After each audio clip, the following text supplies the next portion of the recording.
You're listening to WMPG 90.9 Gorham, Portland, Southern Maine Community Radio from USM. Live from the Orion Cygnus arm of the Milky Way galaxy, this is Scientifically Speaking, a weekly half-hour program devoted to elegant curiosities, and I am one of your hosts, Sarah Chang, and joining me, as always, is Bernie Rhyme, DJ Star Watcher. How are you, Bernie? Yes, hi, Sarah. Very good, thank you. Bernie's our professor of the Astronomy Lab here at USM and our local protector of the night skies. Reach out to us at WMPG Scientifically Speaking at gmail.com or on Twitter at WMPG SciSpeak, and you can head over to WMPG.org to find the last 5 weeks of archives of all of your favorite shows, including this one. Bernie, could you let our listeners know what is up in the night sky for this coming week? Yes, certainly. So we have a very interesting week coming up, full of events. So this is Friday, March 18th. So we'll start with the full moon. So the full moon every month has different names. This one is called the worm moon, crow moon, or Lenten moon, because this is the Lenten season. And then there's no evening planets, but a lot of action is starting to happen in the morning sky. Venus and Saturn will be really close together, as well as Mars, and then Jupiter will be a little bit further off, and Jupiter and Venus will be getting closer together each morning, so you can watch for that. And then actually spring starts exactly on March 20th, so in 2 more days. And that'll be 11:33 a.m. on daylight savings time. And also the planet Venus, which is still very bright. It was the brightest last month. It's still pretty bright. It's going to hit that exact point, which I was talking about in my class actually, called greatest western elongation. So it'll be 47 degrees west of the sun and exactly half lit, just like a first quarter moon. So that'll be something to look for. Not exactly at its brightest, but still very bright, and half lit. If you have a telescope, you can look at it that way. So we got those 3 events, beginning of spring, Venus, and full moon, and some planets getting closer together, and we're going to have even more morning planets in a few more weeks. So that's what's going on this week. It's exciting. And the equinox is coming up. Yes, equinox, equal night, 12. Since you mentioned that, the days will be exactly 12 hours long today on the 18th, but by the time we get to the equinox, they'll be 12 hours and 7 minutes long. And the reason it doesn't happen exactly at the equinox, which you would think being the definition of it, because the Earth is tilted 23.5 degrees, and we also go in an elliptical orbit. If it was perfectly circular and not tilted, and a circular orbit, it would happen exactly at the equinox with the 12 hours. So actually today the days are 12 hours long, and they'll be 12 hours and 7 minutes long when spring starts in 2 more days. That's an interesting point too, a little fine thing. We covered a lot of this in our planetarium lab, but of course all our listeners can't go to the planetarium, even though I hope they do at some point. Take advantage of some of our shows there. So technically today is the equinox for us. Well, time-wise, yes, but not solar crossing the celestial equator, but it's 12 hours long today, yes. Gotcha. Yeah. Cool. Mm-hmm. Very neat. I don't think I even knew that. Oh, you didn't know that? You took my class. You know all that, Sarah. Well, thank you, Bertie. Oh, you're welcome. And if you couldn't take notes fast enough, you can also check out the monthly What's Up column in the Portland Press Herald. So today, our show for you today is a fun show. We've had USM students on our show before, but today we've got another special guest. And Bernie, could you do the honor of introducing her? Yes, certainly. So her name is Sabrina Callis. She's one of my students in one of my classes this semester. And I first noticed her from her excellent writing, right from her very first lab write-up, which was, way different. I even had to look up some of the words. They were that amazing. So it was way different from when the average person just kind of seems, they write as little as they can and they just want to do the lab and get it done. But this was just so amazing that I at least had to ask her to be on the show. Unfortunately, she said yes. So welcome, Sabrina. Thank you. Thank you so much for having me. Yeah. Yeah, so Bernie had kind of talked about you a little bit, and he was like, "Oh, I've got this student coming on the show." And I was like, "Oh, great!" And he actually sent me a sample. It was just one of I think one of the conclusions that you had written for one of your reports, and it does read as if it's kind of something that you've been studying all of your life, and as if you're kind of it's something that you regularly muse about, in terms of like what it is that you're describing. And so I really appreciated kind of your choice of words and the language that you use, which are neither kind of contrived nor really distant from what you're writing about. And so I definitely agree with Bernie that you have this really strong voice, I think, in your written word. And in some ways, it kind of reminded me of like a modern version of like 18th century writing, like novel writing, I mean. Hmm. And I don't know, that was just like, I felt like I was reading kind of Jane Austen style, if you will, but like, it's a lab report and you're citing like Scientific American articles, which is really great. So yeah, welcome to the show. And Bernie, Mhm. what's kind of the structure of today's show? I have a few samples. I want to read. Sabrina wants to read some samples, and then she's going to explain because her major is political science. It's really not Mm, science, so it's really interesting. And she had mentioned to me in class that she uses her method of writing to better understand the other subjects. And as you said, it sounds like she's writing an 18th century novel or something, and that she was doing this all along. So that's really interesting too. So, so we'll kind of let Sabrina explain kind of how she uses this writing to learn and how it relates to her major and so on.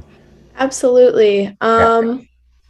Yeah, so I think while I'm navigating academics and what kind of becomes like a very monotonous writing process out of necessity, kind of assignment piling atop assignment, using and employing writing in a way for me that is done with intent and uses kind of a vibrant and diverse vernacular or kind of, I guess, verbosity. Like it allows me, or it kind of bridges like my understanding to subjects that I'm not as savvy mm, in, because while I am a political science major, it's more so like the scientific method as opposed to what we associate with the body of knowledge of science. So astronomy, like when I was approaching it, like I felt like employing my writing with that intent and making it colorful and kind of overtly embellished and frilly, if you will.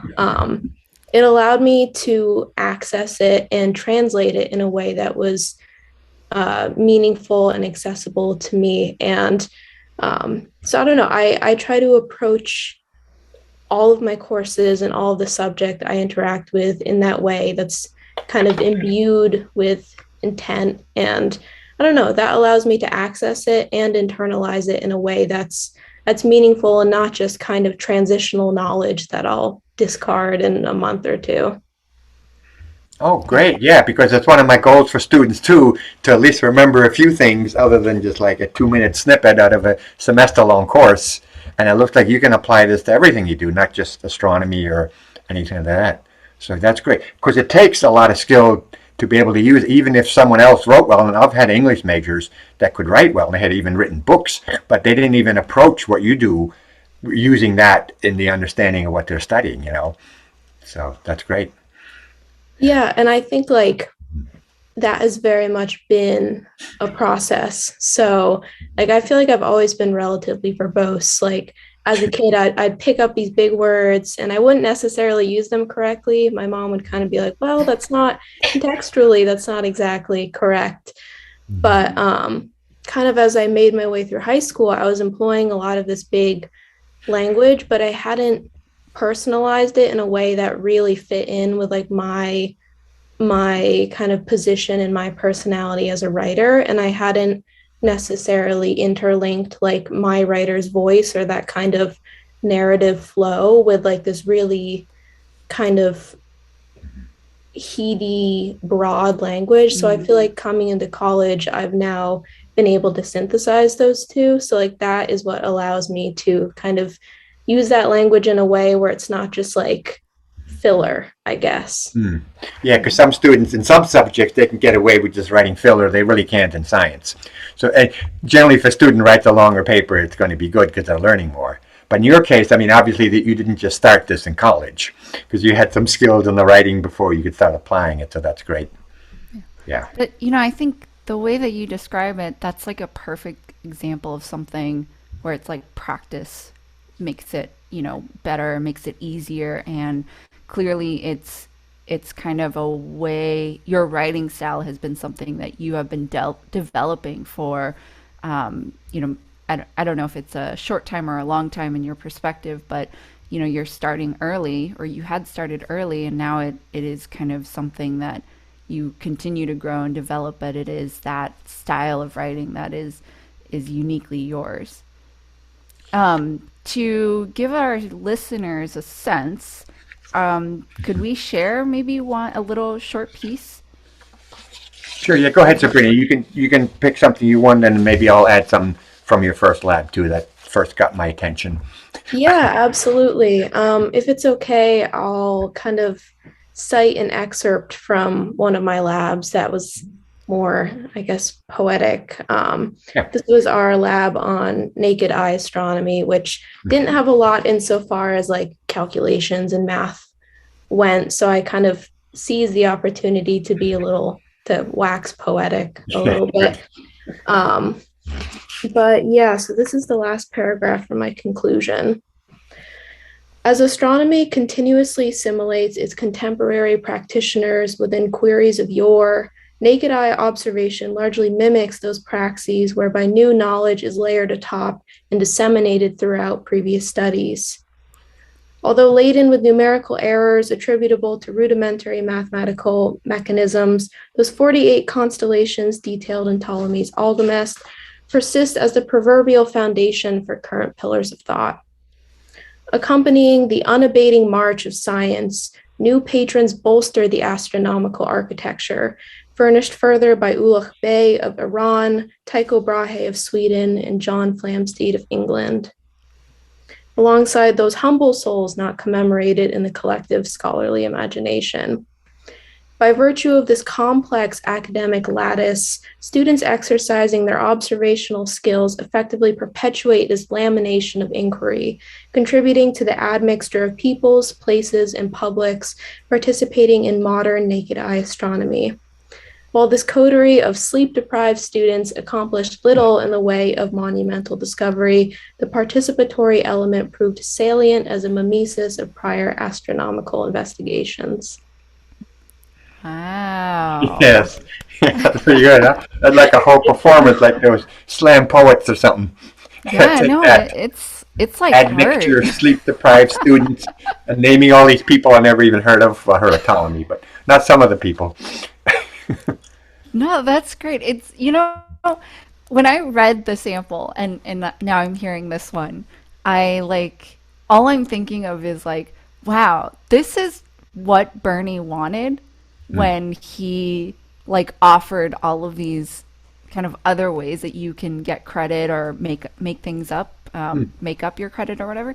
Good point. And I'm just like, this is exactly like what he kind of strives for, I think, in his class. He even told me, he was like, oh, in all my 23 years of teaching, this is the first time that I've read like something so beautiful in my lab Yeah, reports. yeah.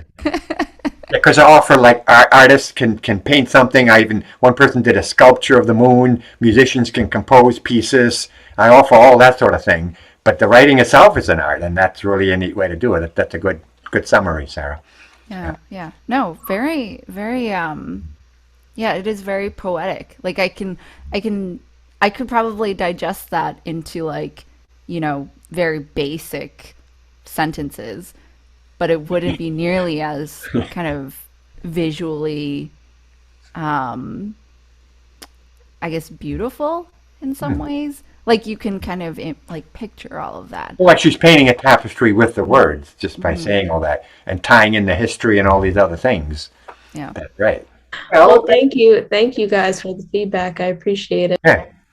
Yeah, well, you obviously have those skills, and I hope you can take it further and do some other things, like I had mentioned, with, not maybe becoming a famous slam poet, but poetry and prose are related. And I'm taking a creative writing course myself right now here on campus because I'm working on some books and different things. So that always helps. We're doing this mainly to inspire others, of course, to be able to, whatever level they want to get to, of course. Everyone's not going to write like you, but that's good. Yeah. So Sabrina, had you taken an astronomy course before this lab? I did last semester. So USM, to fulfill your science credit, you do have to take the astronomy lecture and the lab kind of in tandem. So I took Professor Lasala's astronomy lecture last semester. And he's a hoot. He is a hoot, honestly. His lectures, even though unfortunately our lecture class would like dwindle every time I saw him, his lectures were wonderful. He's very, very charismatic, very engaging. Did you, prior to that class, have any sort of appreciation for astronomy? Um, I mean, absolutely. I think while my appreciation wasn't necessarily formalized, I mean, it was kind of a tradition. Like, I don't know, my mom had a big appreciation for astronomy, and a lot of her family members were kind of informal astronomers. She grew up like kind of operating around like somewhat crude telescopes, just kind of like being imbued with like that fascination of Mm-hmm. the heavens and the skies. So, um, yeah, as a kid, like we would regularly kind of go out at night and gaze up at the sky. But prior to this, I didn't really have like a formalized appreciation. I didn't necessarily have kind of the language used to like describe concepts and trends and like formal terms, but I did have an appreciation. Yeah, I mean, well, you write as if you have had, an appreciation for your whole life. So kudos to that. Bernie, do you want to share a piece that you really? Yeah, I just have a few shorter excerpts. I mean, I'm glad you read that whole conclusion, and that was good. But there's a few things that I highlighted when I graded your first paper and gave it back to you, and even made comments like well written or very poetic or colorful language and all those sort of things. So this is part of some of the I give out objectives so students don't just say a really simple thing. So they meet certain objectives for each lab. So of course you more than met all of them. So this was learning about the phases of the moon. So depending upon its angular orientation, the moon will encapsulate and reflect varying degrees of illumination, providing an opulent display of unbridled illumination whilst in full moon, subsequently rendering imperceptible at new moon, with its proverbial back turned to the sun's enormity. As the moon grows gradually more luminous, it is termed waxing, while to retreat into shadow indicates the process, whereas it is waning. So seeing Wow. the moon turn its back and all these things happening, I mean, I don't even see the phases that way, so it's a pretty neat way to see them. Yeah, I mean, that's so Yeah. visual. It is very Yeah. visual. Sabrina, what is your process for kind of writing? I haven't seen like a full lab, but what is your process for kind of being able to color with such intense visuals? Um, I'd be lying if I said that this kind of repertoire of words was just like off the top of the dome. I definitely do like all of my Google searches around writing labs are definitely like synonym of. Mm. Um, so I think a lot of the process is like writing actively and like not that you can write inactively, but like engaging in research, kind of broadening my vocabulary and doing that kind of in part as I'm writing my labs. And I don't generally do a lot of drafting when I'm writing my labs. I don't know, my writer's brain is kind of like devious in that I'm constantly like self-correcting as I'm writing. So I really just push myself to like kind of like explore that creative language and like translate it to the paper, but like do so in a way that's organic. So like I'm not self-censoring as I'm writing. But yeah, so I think like writing actively as opposed to kind of passively with the intent of completion is how I go about a lot of my labs. Yeah. And I mean, I don't think we should knock at all on kind of your use of the thesaurus. I actually, when I was younger, I slept with a thesaurus like right next to my bed because it was just fun to try to find like new words. And like, when you navigate through life with kind of a limited vocabulary of like, whatever you had as a college student or, whenever you maybe stopped reading, um, you you kind of see it almost kind of limits the way that you see the world because there's so many words out there that can describe things more succinctly, or with, it just means like this whole broad thing, all kind of mushed into one word. And so that's like, to know that that's a muscle that you train, and that's how you train it. I mean, that's a really valuable skill, and a way to get better at this process and at this thing that you're working at. Yeah, I mean, I very much believe that language kind of numbers among the grooves through which we navigate life and how we engage with life. And if those channels are kind of few and far in between, then we're really limited in our expression. Yeah, yeah. And you're learning something else while writing. It's not just like, oh, I want to say a different word because I've said the same word like 15 times in the last sentence. Yeah. um, Bernie or Sabrina, do you want to share another excerpt? I have a little excerpt also from the first lab that was under objectives before you really started addressing all the objectives. So this is really neat. So whilst engaging within this lab, such allowed for a brief glimpse within astronomical inquiry of yore.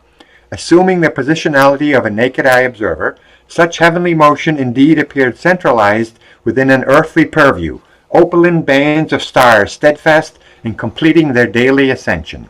Anachronisms aside, having the ability to adjust and manually orient the celestial globe facilitate a greater comprehension of cosmic positioning.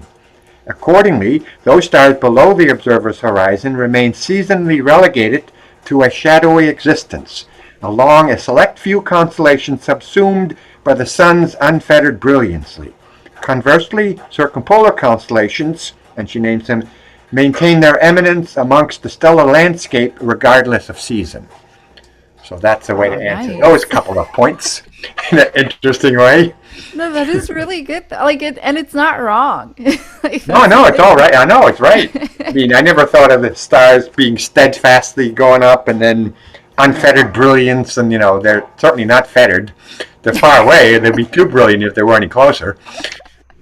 Yeah. Sabrina, how does it feel to like hear your words being orally, you know, uh, what's the word? Why am I? I don't know. I don't clear. I clearly I Like haven't the back or something, or performed. That's what I meant. oh, there we go. Performed back to you. Um, it's like equal parts, not embarrassing, but it's like very vulnerable. And it's also like the best feedback I could ever want. Like as I'm writing, one of the things that I consistently do is like vocalizing my own writing, because when you're reciting it in your head, you can kind of like inadvertently naturalize how things sound. But when you're forced to read your own writing kind of out loud, which can be a vulnerable experience, because like, I don't know, like that's kind of part and place of your brain, like on the paper. Like that's when you can really gauge like how does this actually flow, like does it sound like disjointed, or like what is the narrative flow of this. So having others, apart from myself, like having others vocalize my writing, like it's such a good like mirror for me to kind of feel out how my writing is spoken by others. So like having those other individuals to speak it for me, like I don't know, it's really, really beneficial as a writer. Yeah. Yeah. Yeah, that's a big point in writing. I was always told I should try to verbalize things as I write them and so on to get a better sense. I mean, it's like music, writing a piece of music. You want other people to read it and play it and perform it and everything else. So yeah, that's great. And it is vulnerable. I mean, people writing, they can talk forever and it doesn't mean much, but when they write something that they really mean, then it seems like that was brought up in my creative writing class. You're more vulnerable for whatever reason. Right. So yeah. Well, I mean, when you write things, you're putting more thought and time and effort into how you're kind of trying to convey whatever message you are trying to convey. So totally understand that. I feel like even if I heard somebody like reciting my emails back to me, I'd be like, ooh. Why did I write that? Yeah. Do you find that, and I don't know if you've kind of written for a science class in the past, but do you find that it's massively different from, say, and you're a second year, right? From maybe Yes. some of your major courses or any other course that isn't an astronomy lab. Um, I think the degree of tolerance among my other professors for my floral verbosity varies. So, like, I took a political methodologies course last semester, which is one of the five course requirements for a poli sci major. Um, and like sometimes I would test the waters and maybe like slip a few fun and colorful words in. But the purpose and kind of the onus of that writing was more so like grounded in analysis and examination. And, like if you can state it simply, then why not do so? Like the point is not to kind of obfuscate and obscure the analysis for the reader. So I think when I'm approaching something that's a little more like quantitative in its analysis, then I am limiting my vocabulary a little more, which I think is appropriate in some situations. The point is to communicate that clearly. So I don't know. I do think it varies among professors and it will kind of vary given the onus of that course. Yeah. I mean, I feel like some of your labs aren't really that far off from like journals of past scientists, to be honest. Like they would write their observations and, their experiments, whatever, in much the same way, with, numbers littered in between. So I don't know. I think you're bringing back art. Kind of Yeah. like how people dress up like as old like historical figures. It's kind of what I feel like this is what you're doing as well, is bringing back this art of writing and in analytical communication, if you will. So as we close, Sabrina, if you could command a legion of writers, what would you offer to kind of challenge their creative and their writing abilities in their kind of fields of interest?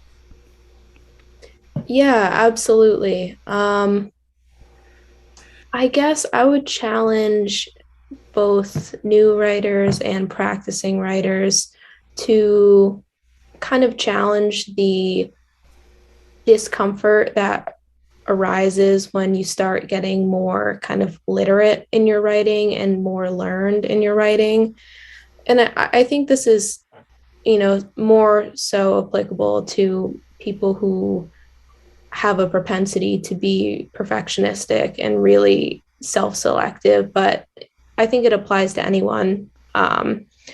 But being able to just write in a way that's vulnerable, where you're not self-censoring or engaging in kind of this like scrupulous process of like perfection, and that can be really uncomfortable and challenging to just leave things in their organic state. But I don't know. I think I would challenge kind of burgeoning writers to engage with that discomfort and exist with it. Wow, that was actually really, really sound like advice. Yeah. It was really. I feel like we just took like a course in writing with you. Yeah. And that applies to other topics like music or anything. You have to get better a little bit in increments. You can't reach for too much or you'll give up. And if you don't challenge yourself, you don't want to, just play the same three pieces forever. So you want to do it in exactly the way Sabrina was saying, to challenge yourself all the time. Yeah. Beautiful. Yeah. Thank you, Sabrina. Thank you so much for joining us today on Scientifically Speaking. Of course, thank you so much for having me and picking my brain a little bit. You've been listening to Scientifically Speaking here on WMPG with myself, Bernie, and Sabrina. Stay tuned for Something for the Weekend with Anella. And from your favorite nerds, just a reminder to vaccinate, to mitigate, and then we can all congregate.